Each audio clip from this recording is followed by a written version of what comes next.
Welcome to episode 21 of the MMA Rundown. This week is a bit of a split week in that the big event technically would be the UFC event in Denmark, although to me and I think to a lot of people who are grappling fans, the big event this week is clearly ADCC. So I'm going to split this episode off a little bit differently than usual. Usually I start off with MMA and then I'll get into some other specific arts like jiu-jitsu, wrestling, or any other big event that's going on another specific art. In this case, I'm actually going to go right into ADCC and then go back towards MMA. So the first topic we'll talk about is ADCC and all the different brackets that were in there and some of the other controversies and storylines from there. Then we'll talk about Jared Cannonier defeating Jack Hermanson, UFC Denmark. So there was the whole card there. So I'll run down the entire card there and recap that. Preview UFC 243. We got the big title fight at middleweight coming up between Robert Whitaker and Israel Adesanya. Then we have Colby, Covington, and Kamaru Usman. They've finally been booked for their title fight. It's not going to be in New York, near where the Trumps are headquartered. It's not going to be in Washington, D.C., near where the White House is. It will be in Las Vegas, so I'll talk about that. Bellator had two events this week. They had 227 and 228, so I'll run through the results there. We have Jeremy Stephens and Yair Rodriguez, who were in the main event last weekend. That ended in a little under 15 seconds due to an eye poke. They've been rebooked, so I'll talk about that and some of the storylines that came between the eye poke and now when they've been rebooked. And then the final thing I'll talk about is Bellator 229, which is coming up this coming week. So we'll preview that card as well. Well, with ADCC, there's a lot that happened, and quite frankly, I'm not sure where I should start here. I could probably go with absolute, say, super fight, and then go through the divisions. Maybe go divisions first. But I guess before I get into that, before I start going through the storylines, I think first off it's worth mentioning what ADCC is and then how the rule set works. So ADCC is a submission grappling, not technically a jiu-jitsu tournament, but a submission grappling tournament that happens every 2 years. So it happened this year. It'll happen again in 2021, 2023, and so on. And the rule set, unlike most jiu-jitsu tournaments where you are allowed to pull guard with no penalty, in this tournament, if you pull guard, you receive a negative point. So in theory, if I'm facing a really good wrestler and I know I'm not going to take him down, my best strategy would probably be to pull guard, but then I would have to either sweep or submit him within the 10-minute period, or else I would lose. So in a way, it encourages wrestling more, and wrestling is at more of a premium than it is at other tournaments. But with that being said, still, if you're going against a guy who's a high-level wrestler and you feel like you're not going to win that battle, you still have plenty of time, given the time frame here. In a regular match, it's 10 minutes. So first 5, there's no points unless you get a negative point for a guard pull. Next 5, they give you points. If it's a tie after that, they go to overtime, and then in overtime is a 5-minute period after that. So if I'm going up against a really good wrestler, I could pull guard and then have 9 minutes and 50 seconds left to make something happen, either to score points with a sweep or to submit them and just finish them. So while it does encourage wrestling, it's not as though you could just take someone like a Kyle Snyder or an Olympic level wrestler, throw them in there, and then all of a sudden they're just going to win. There's still plenty of jiu-jitsu that can be played in here. So I think what I'm going to do is I'm going to go weight divisions first, then super fight, then absolute. So at the plus 99, which is 99 kilograms, that being over 218.2 pounds. So this is effectively the open. It's not the open weight class, but it's 218 and then higher. So you can be 300 pounds and still be in this class. You can be 400 pounds, 500 pounds, whatever. Not that there were that many guys that were that heavy. I think Orlando Sanchez might have hit over 300 pounds, but for the most part, most of these guys were around your typical heavyweight size. But starting off in the first round, Buchecha got a 2-0 win over Antonio Braga Neto. Jared Dopp lost to Victor Hugo 4-0. Yuri Samois got a submission win over Elliot Marshall. Kainan Dwarch got a submission win over Rafi Gaev of Moldova, I believe. Orlando Sanchez got a win 2-0. Nick Rodriguez got a win over Muhammad Ali, and Nick Rodriguez is one that we're definitely going to have to talk about. I'll get to him after I get through the rest of the first round matchups. Then Ricardo Cyborg Abreu beat Hudson Taylor, who is a former D1 either national champion or at least an All-American. So that was an example there where you have a guy who's an extremely high-level wrestler, but you can still find a way to beat him using this score set. And then Max Jimenez falling to John Hansen, which was a bit of a surprise there. But as far as Nick Rodriguez goes, he was definitely the story of this weight class. Nick Rodriguez wrestled in high school, did pretty well for himself. It was around 170 pounds. Then wrestled a year in college. I think he was 30-something and 4, so had a pretty good year, was ranked top 12 in the nation. Again, around the 170-pound mark. But after that, he decided to leave college, got into modeling, but also, as he says, got into weightlifting and is now well over 220 pounds, obviously, for this weight class, put on just all muscle. There's a lot of commentary where that's saying that he's probably on steroids. Do I think he's on steroids? Yeah, I do. I have no proof of that. That being said, they don't do steroid testing at all. So while it's fairly possible that Nick Rodriguez is on steroids, it's also fairly possible that the guys that he faced were also on steroids. So I don't know that he was doing anything that his opponents weren't. So even though there's a lot you can point out on that end, it's not as though good D3 wrestling plus steroids plus 1 year of jiu-jitsu equals what Nick Rodriguez did. What Nick Rodriguez did was special. And in his first round match against Muhammad Ali, he was facing a former black belt world champion and a guy who was around his size and a guy who could wrestle pretty well too for himself. And this match ended up being a 0-0 score where it ended up going to a ref's decision. Rodriguez got the decision there. I'd say Rodriguez had more attempts. Ali had a couple attempts that were close. One of the weird things with takedowns in this is that, like in a college wrestling match, if I take you down and like your knee hits the mat, for example, or your hands are on the mat, and your knee hits the mat, I'll get the 2. For this one, to secure a takedown, your back has to be on the mat for 3 seconds. So you'd have you'd have positions that are basically takedowns in pretty much any other rule set that weren't here, because guys would have time to scramble and get back up. And Ali had a couple different times where it looked like he was pretty close to scoring a takedown on Rodriguez, and he didn't. I don't know that Rodriguez was that close to scoring on Ali, but he was definitely throwing up more attempts. So as a result, he ended up getting the ref's decision there. On to the second round, we have Marcus Buchecha Almeida getting a win over Victor Hugo, and then Yuri Simoes falling to Kainan Dwarch. Then on the other half of the bracket, we had Orlando Sanchez, a former ADCC champion, going up against Nick Rodriguez. Now, with the way this tournament works, it is just it's amazing if you're a grappling fan. So they get pretty much the 16 best guys at every different weight class. And granted, some guys will be injured and some guys won't be able to make it, but they get a lot of these guys and they'll just run out these matches 3 at a time. So this is a match where I was watching another match while it was going on, so I still haven't had a chance to go back and watch it. I'll definitely make sure I get to that. So I'm not sure exactly what happened, but either way, Nick Rodriguez again wins by a score of 0-0 here. And in doing that, he advances to the semifinals and goes from beating a black belt world champion in the gi, which is Muhammad Ali, to beating a former ADCC champion, Orlando Sanchez, in his first 2 matches. And again, Nick Rodriguez has been doing jiu-jitsu for about a year and is technically a blue belt. And then Ricardo Cyborg Abreu gets a win over John Hansen to earn his spot in the semifinals. So that brings us to the semis, where we have Buchecha versus Kainan. Again, this is another match where I was watching something else, which is crazy because this is just an insanely good match, but there were so many good matches where it's just kind of like you have to pick one, and except for the fact that you're going to have to watch the other 2 later. So definitely hope to see this one later, but it looks like the ref's decision went to Kainan. And then Nick Rodriguez versus Cyborg Abreu. This one, I think it was a tough one again. So Cyborg was pretty close. I'd say after the first 10 minutes, Cyborg probably should have had the edge as far as the ref's decision would go.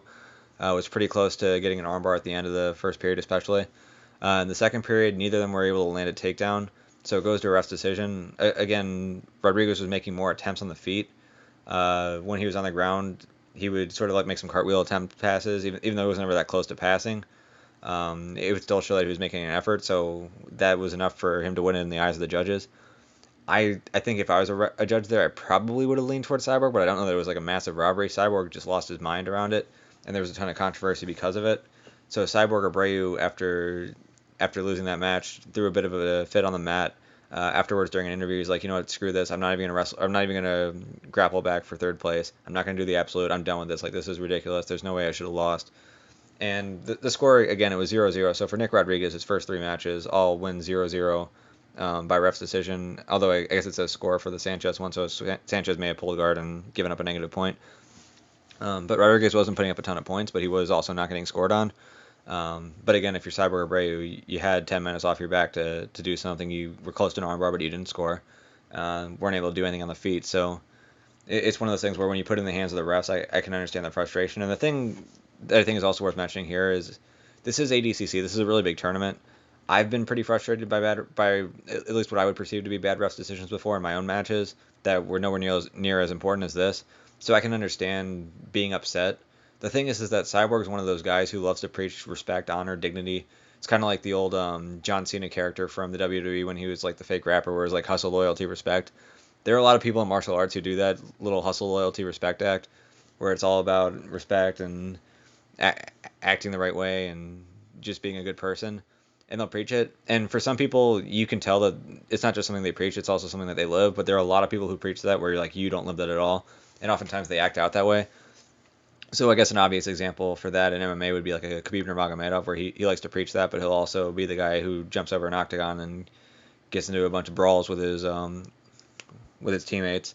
Decides to launch over the octagon and attack Dylan Dennis. Like that's not exactly something that you would do if you preach respect. Also talks about how his fighting style is to allow a guy to survive longer than he needs to, just so he can beat him up more and demoralize him. Again, if like respect is your thing, I don't know that that's really the most reasonable thing to do. But in jiu-jitsu, there's definitely plenty of people who also do that hustle, loyalty, respect thing. Cyborg's one of those guys, especially. And Cyborg got into some hot water for being that guy, complaining about Gordon Ryan in the past, and then getting DQ'd in a Nogi Worlds Finals match against Gordon Ryan for slapping him over and over. In this one, again, he's still that guy who loves to preach about respect and everything, and yet when he loses, he throws a massive temper tantrum and decides he doesn't want to. He just wants to take his ball and go home and not wrestle back for third place or wrestle in the absolute. So I think if it wasn't Cyborg and it wasn't a guy who was constantly preaching about respect, it might have been taken a little bit better how he was upset. Because again, I think he probably should have gotten the decision. Like I said, it wasn't a massive robbery, but I think he probably should have gotten it for the action in the first 10-minute period. But you can't be the guy who preaches respect and then just have a massive temper tantrum, take your ball and go home when something bad happens. Like you show who you are when things are down and when things aren't going your way. That's really when your true character shines. And oftentimes when these types of instances happen with Cyborg, it doesn't shine in a positive light. So we go to the finals where Kaynan Dwarch and Nick Rodriguez face off against each other. Surprisingly, Kaynan off of his back ends up initiating a sweep attempt that's, I don't remember if it was like a knee tap or a double, but it was in some sort of wrestling position. And again, because of the way the rule set is set up, it encourages you, if you do get taken down, to turtle up so your shoulders aren't on the mat. And in that process, he ended up getting his back taken, so Kaynan gets the back, has about 7 minutes to work. Nick Rodriguez does a good job of not getting submitted from there. Kaynan gets a couple of penalty points for not being aggressive enough and trying to finish, but in the end, the back take was enough for him to get the win. So Kaynan Dwarch finishes in first place, Nick Rodriguez second place, Buchecha third place, and Cyborg finishes fourth because there was no match and Cyborg decided not to show up for it. So a couple more things on Nick Rodriguez before I move on here. What is he good at? What's he not exactly good at? I think one of the unique things about him is that we haven't really seen a whole lot of him. He is pretty new to the sport, so it's sort of hard to tell where he's not good, where he is good. He's training at a great gym for being a wrestler. Oftentimes when a wrestler gets into jiu-jitsu, their biggest areas of concern are going to be dealing with chokes, specifically guillotine chokes, and then dealing with leg locks. Those tend to be the openings that wrestlers will give. And Danaher has a very good system for the front headlock, so if you're training under Danaher, you're going to be very accustomed to dealing with that. And then he's also well known for his leg locks. So having that exposure is great for a guy like Nick Rodriguez, who has good wrestling and is among the better wrestlers that are in this tournament. Also worth mentioning, though, while Nick Rodriguez had a great showing here at 99 kilograms, or at over 99 kilograms, oftentimes when you're looking at the higher weight classes, these are oftentimes matches where the guys don't want to give up top position. So if you are a great wrestler, that tends to benefit you a little bit more. Also, Nick Rodriguez is very good at taking back. So oftentimes if you're a wrestler, you're good at kind of like doing the snap down, go behind, or you're good at sprawling and hitting a go behind. So oftentimes wrestlers are good at that, but then going from that go behind where you would traditionally get 2 points in a folk style wrestling match and actually being able to take the back and then choke from there, those are additional skills, and those are skills that Nick Rodriguez picked up really quickly and is very good at. So just being a wrestler doesn't mean you're going to be able to pick those skills up and be very good at them. Rodriguez has been able to do that, and that's definitely worked out well for him. But for him, he gets all the way to the finals, no submissions, no points. But the guys he's facing, you wouldn't expect him to submit or get points on, especially given his experience. So for Nick Rodriguez, do I think that he is now going to be next in line for 2021 and he's most likely going to be the guy who wins it all? I don't know about that. I think it's pretty common in combat sports, and really just sports in general, where anytime you see someone young or see someone who has minimal experience and they're doing really well, people just assume, well, if he's X good in this many months, then just add time to it and it'll be like a linear equation and he'll just get that much better. It'll be interesting to see from here, first off, how much does he train, how much effort does he put into actually getting better, what kind of focus is he going to have, but then also you're going to have a lot of people who are going to have their eyes on him that are going to see more match footage that they hadn't seen before, so they're going to be able to start game planning for him, so he's going to have to be able to handle better game plans that are in place against him. So while it's possible that he'll be a killer next time around and maybe even win it all, it's not a given, and I think there's still a lot more that he needs to do if he wants to reach the top of the podium. He's pretty close this year, which is surprising. I don't know that anyone expected him to do this good. I think he was one of those guys where you see him in the bracket and you're like, God, it's a tough out for whoever faces him, but I'm sure someone will get him. But it took all the way until the finals for Kynan to actually get him. Next weight class is the 99 kilogram weight class. So again, that would be 218 pounds. So this is under 218. So the over 218 was that heavyweight class that Nick Rodriguez and Kynan Dwarch ended up facing off in the finals again. The 99 kilogram weight class was Gordon Ryan's weight class. So first match he faced off against Ben Hodgkinson, won that match by submission in under 2 minutes. Tim Spriggs got a submission over Felipe Andrew. We got Hulk Barboza beating Teppanen. Patrick Gaudio got a win over Avdolian. Vinny Magalhaes beat Dan Martinez. James Puopolo beat Tex Johnson. Jackson Souza beat Paulo Jose Barana. And Vinicius Tractor beat Paul Ardilla. Then in the quarterfinals, we had Gordon Ryan versus Tim Spriggs. Gordon Ryan was able to submit him 7 minutes in. We had Lucas Barbosa getting a ref decision over Patrick Gaudio. Vinny Magalhaes getting a win over James Puopolo. And Vinicius Tractor getting another 0-0 win over Jackson Souza. In the semifinals, Gordon Ryan and Lucas Barbosa. This is just an absolutely amazing match that we got to see there. Two of the best guys. Hulk Barboza is just a killer on the gi, but excellent top pressure. So it was kind of interesting to see how these guys would face off. If Hulk got on top, would he be able to pass Gordon Ryan's guard? And if so, what would Gordon be able to do about Hulk's top game? Gordon was able to win this match, though. Ended up getting his back eventually. Got up 3-0 and was able to win this match by score. So there were, of the 8 matches that Gordon had, only 2 of them actually made it to the final 15 minutes. This was one of them. He did get that win, though, over Lucas Hulk Barboza. And then Vinicius Tractor beat Vinny Magalhaes 2-0. This is another match I hadn't seen yet. But from my understanding, I think Vinny might have gotten injured in this. And that was great news for Gordon Ryan because he has a previous loss to Vinny Magalhaes, and Vinny is very hard to get with leg locks. So this was kind of a match that I think a lot of people were hoping for. I think from a ranking standpoint, it was probably expected that it would be Gordon Ryan versus Vinny Magalhaes, but Vinicius Tractor was able to get the win over him. And that's a match I'll have to see later and see exactly what happened there. But Tractor is not a bad grappler at all. He's very good. He actually won the Pan Ams at black belt this year, beat Keenan Cornelius in the final. So he definitely earned everything he got. But he gets to the finals against Gordon Ryan. Ryan looked pretty good this entire time. Never really was a moment where I thought that Tractor was in position either to score points or get close to a submission. And eventually Gordon Ryan's able to get the finish here and wins his weight class. At 88 kilograms, this one was pretty much expected to be a bit of a 3-horse race from the start, and it ended up working out that way, where all 3 horses ended up making it to the medal stand, the 3 horses being Craig Jones, Mateus Diniz, and Josh Hinger. Jones was able to get a bit of an easier draw to get to the finals, whereas Hinger and Diniz had to face each other in the semifinals. But going through the round of 16 and then all the way through, so we had Craig Jones submitting Ben Dyson, Mason Fowler beating Arujo, Rustam Chiasev, who is one of those great wrestlers who likes to do ADCC fairly often. I don't remember if he was freestyle or Greco, but he's an excellent Russian wrestler. But guys know that he's a better wrestler than them. They pull guard and they find ways to submit him. John G. Ribeiro was able to do that in the past. And this year, John Blank, who has been very successful in the combat jiu-jitsu world with Eddie Bravo, was able to submit him in the first round. Then we had Murlo Santina beating Lok Sodi. We had Josh Hinger submitting Gabriel Almeida. Adam Wardzinski getting a ref decision over Mike Perez, which I thought was a little odd, but it just is what it is. Wardzinski does get the decision there. Mateus Diniz getting a win over Pedro Marino, who I believe faced off against Gordon Ryan in the first round of the Absolute, and then Gabriel Arges beat Alec Balding. In the second round, or in the quarterfinals, Craig Jones got a submission win over Mason Fowler. John Blank beat Murilo Santana by ref decision. Josh Hinger with a guillotine over Adam Wardzinski. And then Mateus Diniz with a ref decision over Gabriel Arges. Then moving into the semifinals, Craig Jones quickly submitted John Blank 2 minutes in. I believe it was with a rear naked choke. And then Josh Hinger versus Mateus Diniz looked to be going towards overtime. And then just with a few seconds left, Diniz was able to pass Hinger's half guard and stick the pass, and was able to get his 3 points to the guard pass there and win 3-0. So they go to the finals. In this one, it seemed pretty clear that Mateus Diniz had the wrestling advantage on Craig Jones, and that's really something that mattered a lot in this ADCC rule set. Jones was starting on bottom in the first half of the match, but really wasn't able to do a whole lot, was kind of going for the same submissions over and over, and Diniz was finding ways to defend him. Diniz wasn't super close to passing at any point, I wouldn't say, but it's not as though Craig Jones was really deep in on a submission either. So they eventually go back to standing.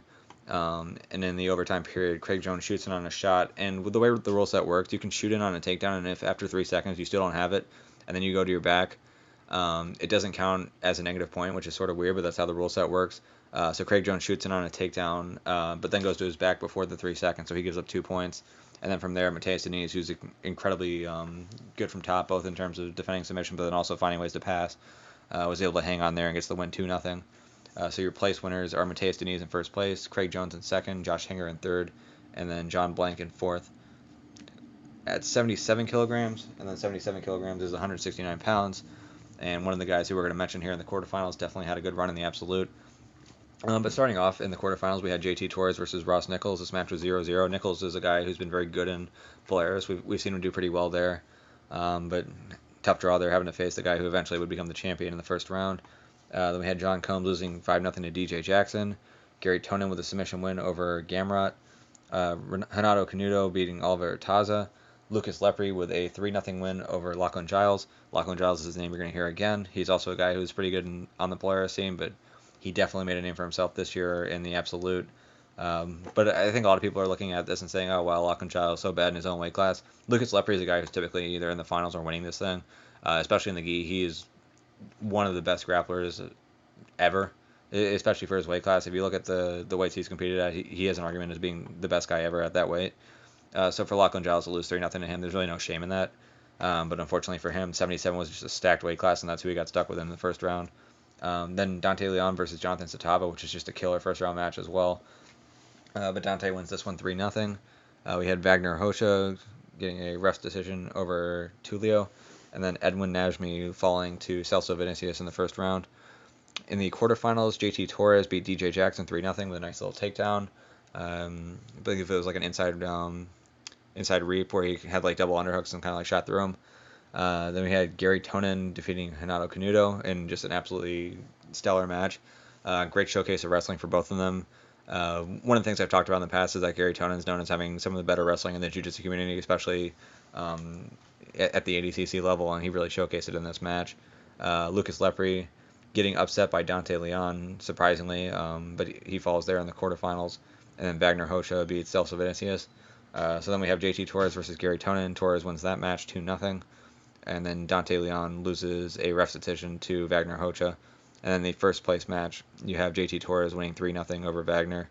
Technically it was by sub, but he took his back. Wagner just sort of like oddly tapped it in as though there was a choke in, but this match was effectively a decision. I wouldn't really say that JT submitted Wagner. It seemed more of like a courtesy tap where it's like, yeah, you got me. I'm not going to be able to score any points here with a second left.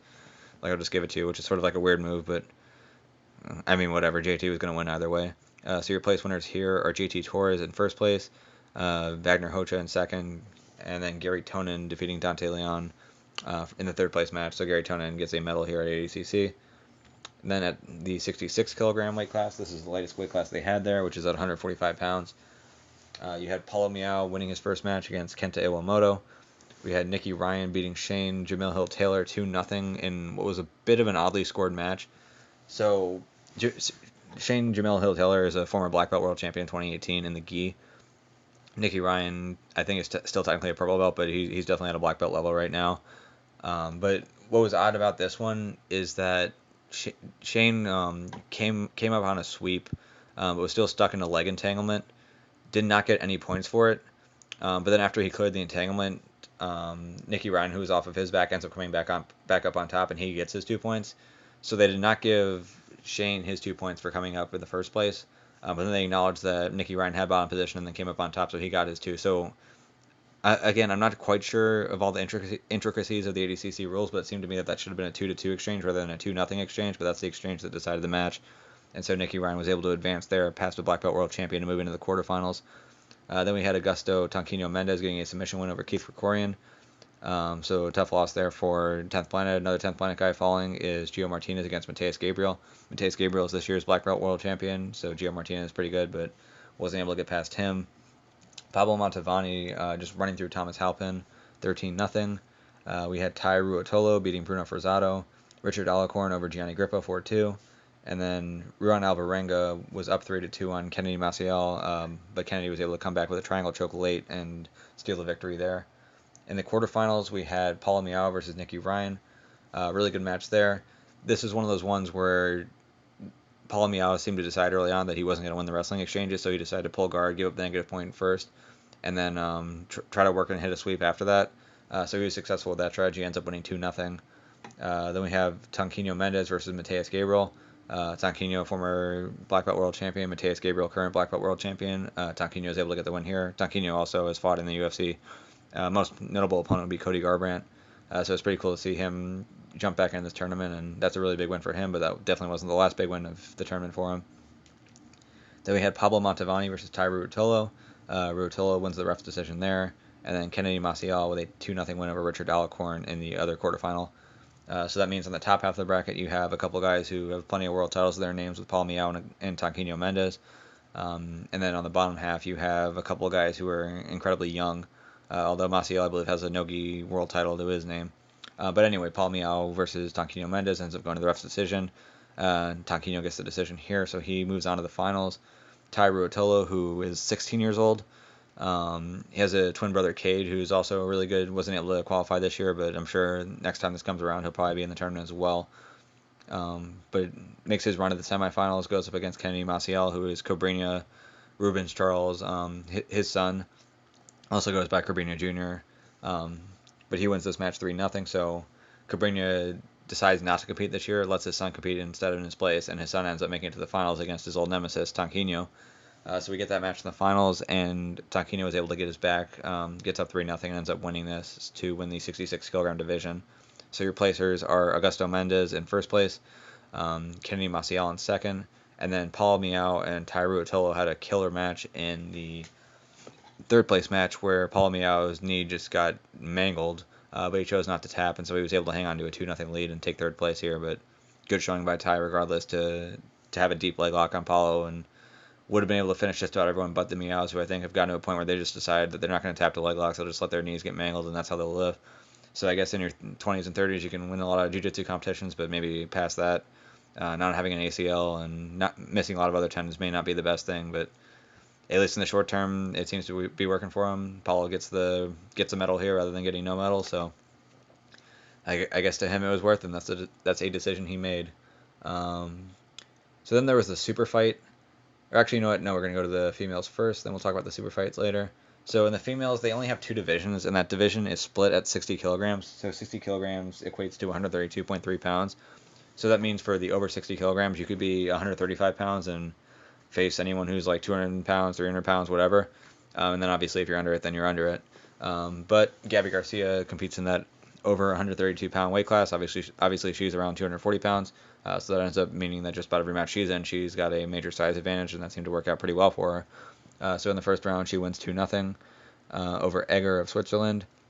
You have Amanda Leve losing to Ana Carolina Vieira by a submission.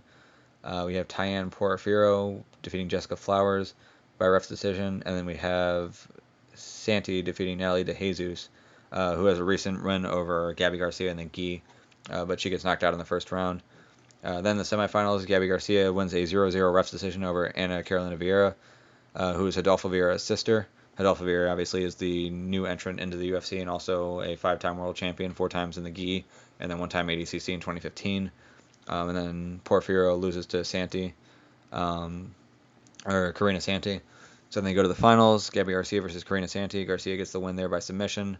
Looked like a bit of a mix of like a straight arm lock and a Kimura. Seemed to create some kind of injury with Santi, but she gets the win there. So first place, Gabby Garcia. Second place, Santi. Third place, Tyann Porfirio. And then fourth place, Ana Carolina Vieira. And then in the under 60 kilogram division, we had Bia Mesquita, who was expected to win this division whole. Wins her first match pretty quickly against Jenna Bishop by submission. Fionn Davies gets a win 12-0 over Yuasa of Japan. Bianca Basilio beats Livia Giles, Lachlan Giles' wife, by submission in 2 minutes. And then Elvira Karpinen defeats Catherine Parrott by a score of 2-0. In the semifinals, Bia Mesquita was shocked by Fionn Davies with just a brutal armbar. Her arm just got completely mangled. In a way, it sort of reminded me of the Miesha Tate and Ronda Rousey thing, but again, this is ADCC. It comes every 2 years, so I guess Bia Mesquita was hoping she'd find a way out of it and be able to come back and get a win, but it was just too deep, suffered too much damage, and had to tap. Then Bianca Basilio was able to defeat Elvira Karpinen by a score of 2-0. So they go to the finals where Basilio defeats Fionn Davies in a little under 3 minutes by submission, catches a toe hold, and appears to injure Fionn Davies' ankle there. Looked like he was twisted in the wrong direction. So Biak and Basilio wins here, first place. Fionn Davies, second place. Elvira Carpenter in third place, and Bia Mosquito fourth place because Mosquito was unable to compete for third place after having her arm mangled in the semifinals. So now we go to the super fight. And what they do with the super fight is they take the absolute champions of previous years and match them together. So they have a super fight champion, and they have an absolute champion. So then the absolute champion will challenge the super fight champion. Absolute is just the open weight class. So the open weight class winner last year in a match between Gordon Ryan and Felipe Pena. Pena was able to defeat Gordon Ryan, so he earned that spot this year. Was able to face off against Andre Galvao. This match wasn't exactly the most exciting match. Galvao was pretty aggressive off the jump, was just chasing after him, throwing a lot of hard collar ties that didn't appear to be collar ties with the intention of like setting up a takedown, more so as they were just like him trying to club the guy on the side of the head. Ended up having a takedown early on in the first period, where it was pretty clear that he wasn't going to be able to finish on the mats, but still decided to follow through on the takedown and slammed Felipe Pena through a table. Pena appeared to injure his ribs in the process. But there was a lot of time where Pena was off his back and Galvao was on top. Galvao wasn't super close to passing at any point. Pena, at some point, it seemed as though he was getting kind of close to a sweep, but wasn't able to do anything with that. Wasn't that close to any submissions either. So they go back to the feet. Galvao was able to get a takedown, gets up 2-0, and then from there, Pena wasn't able to score off of his back. So Galvao gets the win. Wins another super fight for him. I think he's won 4 straight now, and put him in a position where he could either decide to retire now at 37, or he could keep going if he wanted to, depending on who won it this year. And who won it this year, of course, is a reference to who won the absolute. So let's go through that bracket. So in the first round, we had Buchecha versus Keith Krikorian. Krikorian was from the 66 kilogram bracket. Buchecha was from the heavyweight bracket. So a bit of a mismatch there in size, and also a mismatch in skill. Krikorian, I think, is still a brown belt, although he's pretty good. But Buchecha, a multiple-time black belt world champion, and Buchecha was able to get the win there 4 minutes in by submission. We had Tex Johnson versus John Blank. Tex Johnson gets a win here in under 30 seconds by submission. Probably a heel hook knowing him. I haven't seen that match yet, though. We had Muhammad Ali submitting John Hansen. And then we had Tim Spriggs submitting Jared Dopp with just a brutal guillotine that I think even put Dopp out, but really nice high elbow guillotine. Then we had Gordon Ryan versus Pedro Moreno. Gordon Ryan wins that match by submission 3 minutes in. I believe Moreno was either in the 77 or 88 kilogram bracket, so a little bit lighter, but even still, it's not like that was really the issue there. I'm sure there was a pretty big skill gap as well. Gary Tonin, flying scissor heel hook against Edwin Najmi, which was pretty crazy. Got a submission in 16 seconds. To earn a spot against his teammate and student even in Gordon Ryan. Then Lachlan Giles, who was knocked out in the first round at 77 kilograms against Lucas Lepre, ends up facing the heavyweight champion in Kainan Dwarch and catches a heel hook on him and submits him in 3 minutes. So just a gigantic upset there, and really if that was it for Lachlan, if that was the only one that he got, I mean, that's a big enough win where it just leaves a big enough message to beat the reigning ADCC champion in 3 minutes by submission. That says a lot, especially to be a guy who's in the 77 kilogram weight class beating the guy who was in the heavyweight class. But that wasn't it for him, but we'll get to that later. He would go on to face the winner of Mike Perez and Patrick Gaudio. Gaudio would win that match by a score of 2-0. So then we'd be in the quarterfinals where Buchecha would face off against Tex Johnson. Buchecha would get his back, win by a score of 3-0. Muhammad Ali would then beat Tim Spriggs. We'd have Gordon Ryan versus Gary Tonin. Looked a little playful at first, but I guess it really wasn't. Eventually, Gordon Ryan catches Tonin's back, and there's this technique that Ryan was doing a lot and getting a lot of finishes with, where once he would get someone's back, he would be able to stuff one of their arms down towards their hip, then take his leg, capture it, sort of like what BJ Penn used to do back when BJ Penn was good in MMA, sadly. I hate to have to put that on it, but that's kind of what it is. But then once he would capture it, then he would take his other hand, knock the other arm away, so then the guy would have no arms to defend against the choke, and then Gordon Ryan's free arm would then inch its way underneath. He'd even use his head to lean in to sort of tilt the chin up to find a way to sneak his arm underneath, but he did that to Gary Tonin, ends up getting the win there. And then Lachlan Giles continues his run by getting a heel hook win over Patrick Gaudio.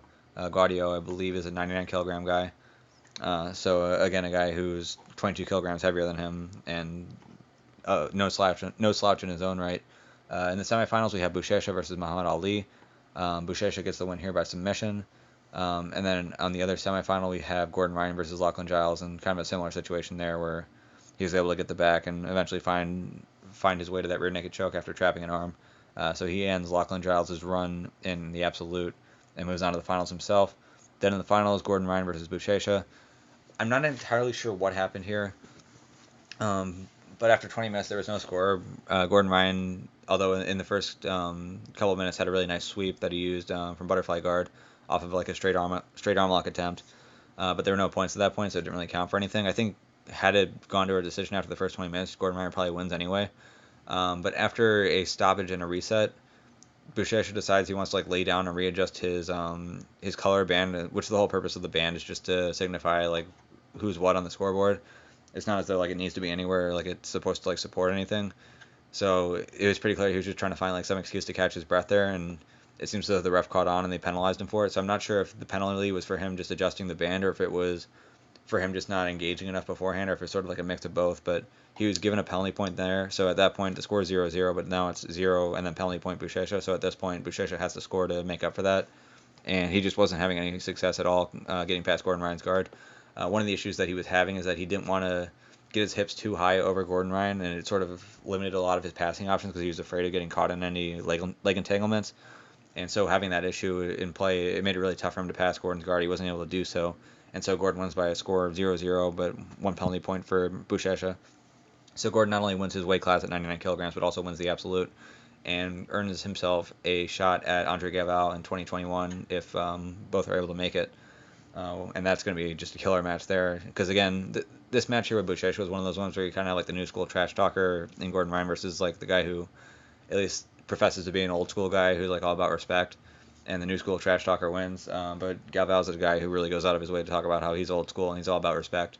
Never mind that in his match he was slapping a guy in the head and throwing him through a table and then looked not entirely natural for a 37-year-old, but whatever the case may be, maybe he's kind of like Cyborg in that way, but whatever the case may be, if we get that match in 2 years, I'm sure that'll be a storyline on top of the fact that this is just two of the best grapplers ever to be going up against each other. So definitely looking forward to that. But the place winners here are Gordon Ryan in first place, Buchecha in second place. And then in the third place match, you had Lachlan Giles versus Muhammad Ali. Again, like I mentioned before, Muhammad Ali is a 2018 black belt world champion. Also fought in the heavyweight division. They were saying he was probably around like 250 pounds in this match, or in this tournament. But he gets heel hooked by Lachlan Giles as well. So Giles ends up getting a medal in the absolute division despite losing his first round match in the weight division against Lucas Lepre, which again, really tough matchup to get stuck in, but that's what happened. So there you have it. That's your ADCC recap. I feel like there's a lot more that could be talked about, but I guess I talked enough about it as it is. So as I'll probably mention at the back end as well, this is one of those tournaments where there's just so much to go through. I've spent so much time already just like watching a bunch of matches, but there are a lot more matches to watch. There's probably a lot more storylines that are going to come from it. I think there's a lot to look into in terms of how Nick Rodriguez was able to get this far, where other wrestlers haven't been able to do so. So what exactly makes Nick Rodriguez special here? Is it the weight class? Is it his ability to pick up certain aspects of the game and be able to defend others that makes him unique? We did see a high-level wrestler in Bo Nickel, who was a three-time NCAA champion at Penn State.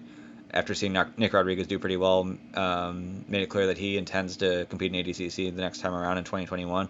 Will he actually go through with it? I hope, but it seems as though a lot of wrestlers got some hope out of what happened with Nick Rodriguez. So just breaking down what exactly happened there. Obviously, with the jiu-jitsu community and a lot of martial arts communities, there's just so much work that it takes to get to a high level in it. So when you see a guy who isn't around all that long, who just jumps in and gets to the top right away, some people just try to find every excuse why it shouldn't be that way, or they try to find every excuse to say that that's to sort of minimize it.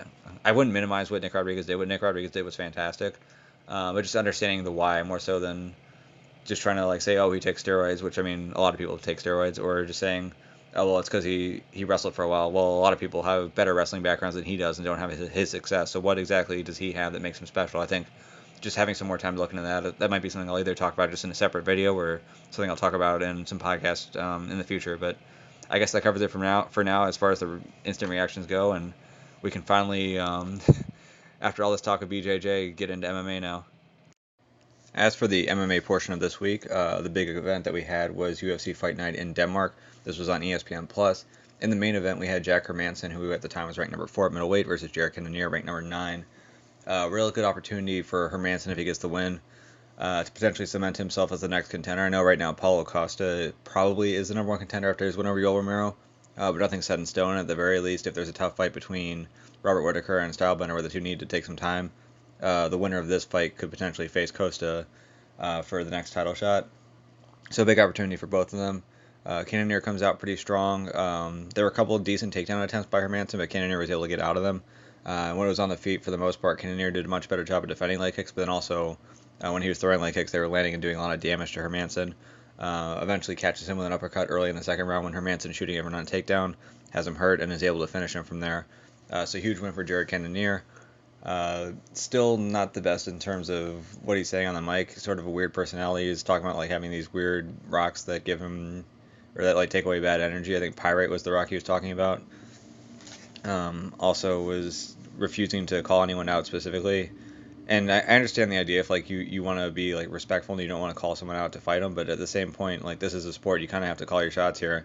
And just to even say, hey, I want the winner of this fight, or hey, I'm ranked number X, I want to be ranked number Y, so I'm going to call out fighter ranked number Z, and this is the reason I'm calling him out. It's because of the ranking, it's not because of anything personal. Like, even that's understandable, but just his aversion to calling anyone out is kind of annoying. But even still, the way that he's been performing in the octagon, it's going to get him pretty far regardless, especially in the middleweight division where it feels like a lot of guys who have been towards the top of the division and haven't been able to break through are deciding, hey, you know what? Anthony Smith barely made it to the top 15, jumps up to light heavyweight, he gets a title shot. Thiago Santos, bottom top 15 type of guy, jumps up to light heavyweight, gets a title shot.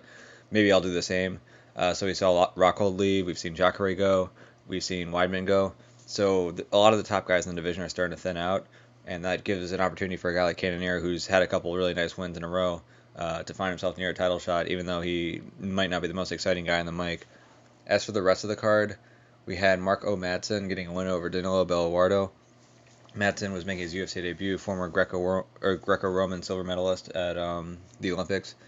Gunnar Nelson versus Gilbert Burns, a battle of a couple high-level jiu-jitsu guys. Burns, a former black belt world champion. Gunnar Nelson, a former ADCC, I believe, semifinalist.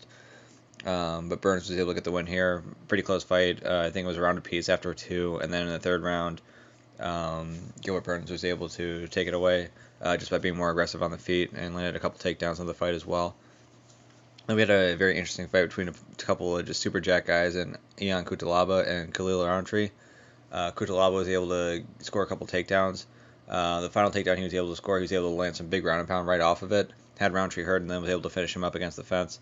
So a real big win for Ion Cutelaba. Rountree, who looked really good against Anders. I think a lot of people expected him to build off of that, but unfortunately the grappling of Cutelaba was a little bit too much for him early on, and that's what ended up costing him. Then we had Michael Oleksiejczuk versus Ovince St. Preux. Oleksiejczuk just controlled the first round very well. Second round comes around, OSP shoots him on a takedown, gets him down.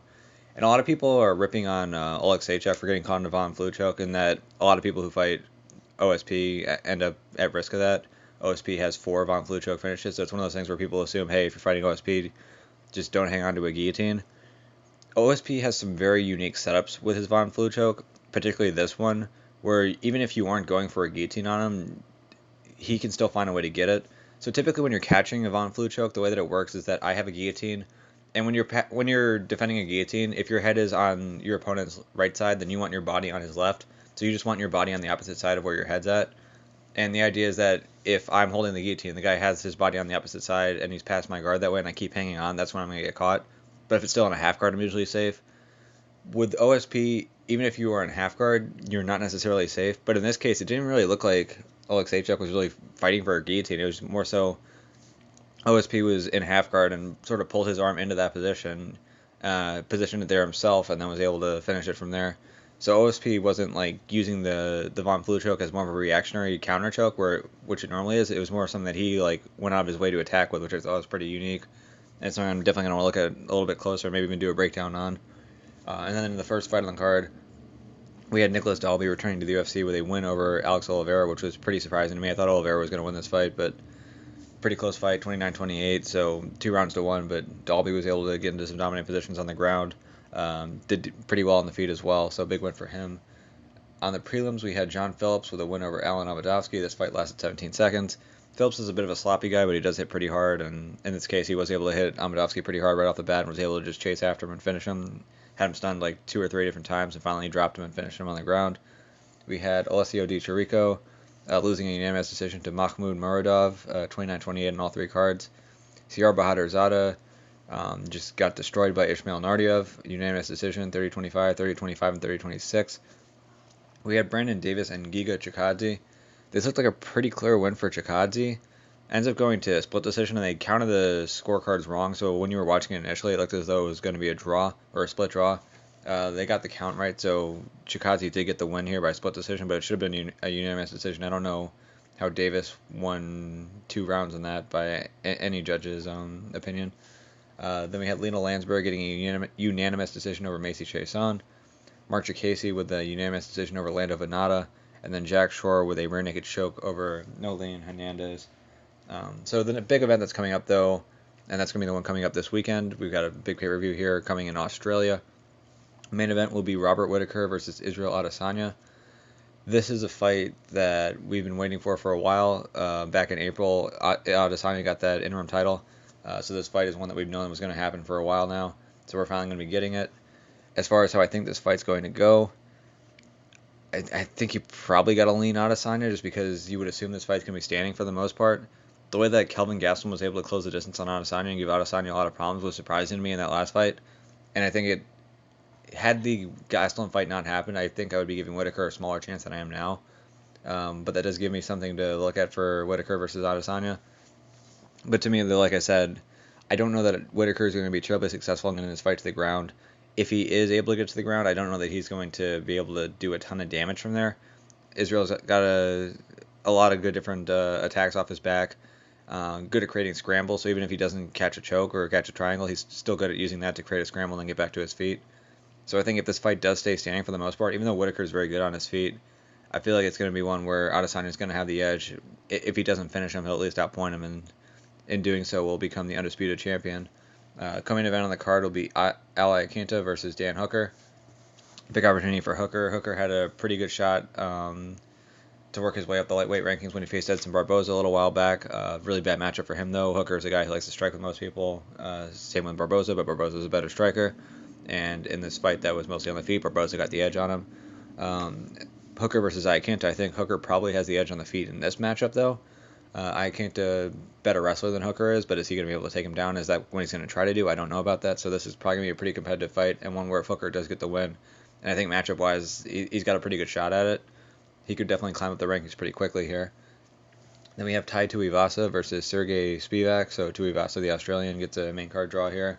And then Luke Jumo, another Australian, will be on the main card against Diego Lima. For the prelims, we have Jake Matthews, again, another Australian, because you're in Australia, you might as well showcase these guys, versus Rostam Akhman. You have Justin Tafa versus Jorgen De Castro. De Castro is coming off of the Contender Series. Tafa is from Australia. Callan Potter versus Maki Pitolo. We have Megan Anderson returned to Australia versus Zara Ferrin dos Santos. And then on the early prelims, we have Jamie Malarkey versus Brad Riddell, Nadia Qasim versus Ji Yun Kim, and then Khaled Taha versus Bruno Silva. So another big piece of news, though, from the UFC, though, in terms of title fights, is that on UFC 245, we're going to be getting Colby Covington and Kamaru Usman as the main event. So that means main event will be Covington versus Usman. Co-main event, you have Max Holloway versus Alex Volkanovski. And then the feature fight will be Amanda Nunes versus Jermaine Durandamy. So you get all 3 fights there. For anyone wondering why that's the order, generally what the UFC likes to do with the order is they go based off a weight class. So the women's fight will be 135 pounds, so that's the lightest weight class. Then you have 145 pounds for the men's fight with Holloway and Volkanovski, and then you have 170 pounds with the main event. So I don't know, anyone who thinks that the UFC is like trying to say, hey, we think Colby's the biggest star here and Amanda Nunes is the smallest star, and they try to make it like a gender thing, or they try to make it something like that. That's not the case here. It's just a weight thing. So 135 is the feature bout, 145 is the co-main, 170 is the main. That's what they're doing in terms of the order here. Will having Colby versus Usman be the big draw they're hoping? Possibly. I mean, it depends on how this gets promoted. Like I mentioned before, the way that the Colby versus Robbie fight was promoted was really poor. I didn't like how they were trying to make Colby into a good guy who's like this nice guy who goes and visits Air Force bases and Navy bases and is really nice to all the soldiers. Colby is going out of his way to be the bad guy. Let him be the bad guy. And I think if they let him do that, you can get some interesting storylines here, and you're going to get people who want to tune in and watch, if for no other reason than either wanting to see the white guy Colby with the MAGA hat lose to Kamaru Marty from Nebraska or / Marty from Nigeria, Usman, or whether they just think it's going to be an interesting fight. To me, storylines will be pretty interesting, even if they do a shady job of promoting it. These are both guys where it feels like before they enter a fight, you're like, yeah, they're pretty good, but they're not that good, right? And then they have a great performance, and it's like, shit, these guys actually are pretty good. Never expected Usman to look the way that he did against Tyron Woodley. Never expected Covington to look as good as he did against Robbie Lawler. Both of them have similar styles in that they like to walk guys down, wrestle them, and get them down on the mat and just beat on them, and just keep a high pace over 25 minutes. So the question here is going to be who's going to be able to do that? Is Covington going to be able to do that to Kamaru? Is Kamaru going to be able to do that to Covington? Are we going to see a little bit of back and forth where they're each able to do that to each other at certain points, and then who's able to control for most of the fight? So to me, hopefully everyone stays healthy. Definitely a fight I want to see. Storylines can definitely make it even more interesting, but to me, the matchup in and of itself, given that it's two guys who fight similar styles, it's going to be interesting to see who's able to impose their will and fight the way they want to fight. Anyway, back to some other results though. We had Bellator 227 on Friday and then Bellator 228 on Saturday. At Bellator 227, this was in Ireland. In the main event, we had a unanimous decision win for Ben Henderson over Miles Jury. We had James Gallagher beating Roman Salazar by guillotine choke in the first round. Took about 35 seconds. Michael Page beat Richard Keeley by knockout on a flying knee. Then had some weird exchanges after where he was just flipping the guy off and just getting all angry at him. I don't know what the whole point of that is. I understand that if you want to trash talk before a fight, some people take that more personal. Some people understand that there's an entertainment aspect to it, but it seemed like MVP, for a guy who was 14-1 at the time, fighting a guy who was 3-1, he seemed to be taking some stuff a little bit more to heart than he really should have there. But then throughout the rest of the card, just a lot of local guys had some decent performances. So Peter Quilley got a win. Kiefer Crosby got a win. Richie Smullen got a win. So not a ton of huge names on this card, but you did have MVP, you did have James Gallagher, and you did have the Ben Henderson versus Miles Jury fight on the top of the billing. Bellator 228 was probably a better card. So there in the main event, you had Patricio Pitbull versus Juan Archuleta. Archuleta at the time was 23-1, and a lot of people thought he had a good shot at upsetting Pitbull, getting the title here. Great performance by Pitbull and getting the victory here. Went all 5 rounds, went 25 minutes. Pitbull got the unanimous decision. In the co-main event, Gegard Mousasi got a split decision win over Lyoto Machida. Then we had Darian Caldwell get a unanimous decision over Henry Corrales. Daniel Weichel get a win over Sal Rogers. AJ McKee get an 8-second knockout over Georgi Karhanyan. And then on the prelims, we had Leandro Higo get a guillotine choke win over Sean Bunch. AJ Agazarm with a unanimous decision over Jonathan Quiroz. Kind of a weird decision by Agazarm, who is now 2-1 in his career, fighting a guy who's 2-3 at the time. Deciding to take that fight rather than go to ADCC. It seemed as though there was a pretty good opening for him as well if he could have made 66 kilograms to make a run here. Augusto Tanquinho Mendes ended up winning that division. But that's a division, I believe that's the division he was in 2017 where he took silver, losing to Cabrinha. Cabrinha was out of it this year. His son was in it. His son actually got to the finals and lost to Tanquinho in the finals, but you figured it would have made more sense for him to take a run at ADCC this year, but chose to compete on the Bellator undercard instead and got the win. So I guess at least if you're going to drop ADCC and take an MMA fight, you got to win it, and he did get the win. Then we had Antonio McKee returning after a while. I think the main reason why was so he could fight on the same card as his son. But he gets the win here against a guy who was initially 0-1. And then Johnny Cisneros beats Mike Jasper on the prelims. So that covers it for Bellator. A couple other little things to talk about. We have Jeremy Stephens and Yair Rodriguez. They have finally been rebooked. So again, as a recap from last week, Jeremy Stephens gets poked in the eye. His eye spasms. Nothing he can do about it. That's an involuntary eye spasm. It's a muscle thing. It's not a mind thing or like a brain thing or a will thing. And unfortunately, he just ran out of time, and they had to call the fight. After that, Yair Rodriguez was questioning whether or not Jeremy was trying to find a way out. Again, if you're trying to be fair to Yair at that moment, you could say that he probably didn't have the view that we had at home, because at home we had high-definition cameras that were pointed directly at Jeremy Stephens. When you're Yair Rodriguez, you're standing on the other end of the octagon, so maybe you don't see what's going on with the eye. Maybe you don't see that it's an involuntary spasm. But apparently he held his opinion not only after the fight, but then the days following, and he still feels as though there's a good chance that Jeremy Stephens decided that he just didn't want to fight anymore, and he found an easy way out. Stevens didn't take too kindly to that. They had a hotel exchange where Stevens ended up shoving him. They were calling each other names. Certain MMA media sites were trying to get them in trouble for the names they were calling each other, but that's really not something worthwhile, so I'm not going to even bother with that. Then they had a couple interviews from then where they were just both making their cases, where Yair was saying, hey, I think he might have just been trying to find a way out and he'll have to live with it if that's the case. And Jeremy saying, no, that's definitely not the case. I am not the kind of person to do that. So now it seems as though there's a beef between the two where Stevens is like, hey, dude, why are you questioning my toughness? And Yair is like, are you even that tough? So even though in the first fight we didn't really have much of a storyline, the storyline that ESPN was trying to make out of it was you have a Mexican fighting in Mexico versus a guy who thinks he's Mexican fighting in Mexico. Now we actually have like a personal beef between the two. We had that little altercation in the hotel. So that's going to make it more interesting. They're going to be on the co-main event for UFC in Boston on, I believe, October 18th. The main event on that card will be Chris Weidman, as I mentioned before, jumping up to 205 to fight Dominic Reyes. So that's going to be a strong co-main event for that card, and definitely going to be a lot more interesting to watch now than it was before. So can't wait for that.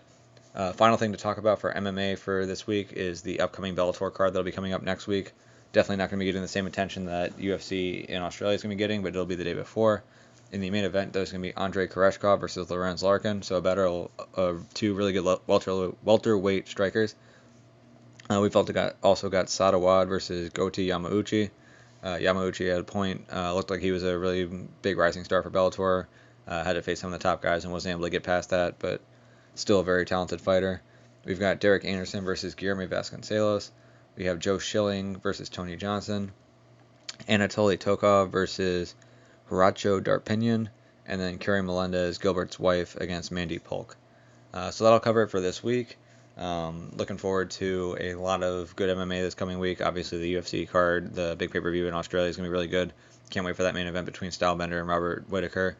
We'll see if there's any more coverage from ADCC that's going to carry on into next week, just because there's just so many matches that happened. You had a lot of these matches going on where it was 3 matches at a time, so you really only can watch one, so having to go back and then rewatch the matches and see if there's anything more you can dig up out of it. There's a chance there'll be more ADCC recaps to be covered next week, but for sure we'll be talking about UFC 243, probably be touching on Bellator as well, and I'm sure there'll be plenty of other news that comes up throughout the week. So that covers it, and enjoy the fights.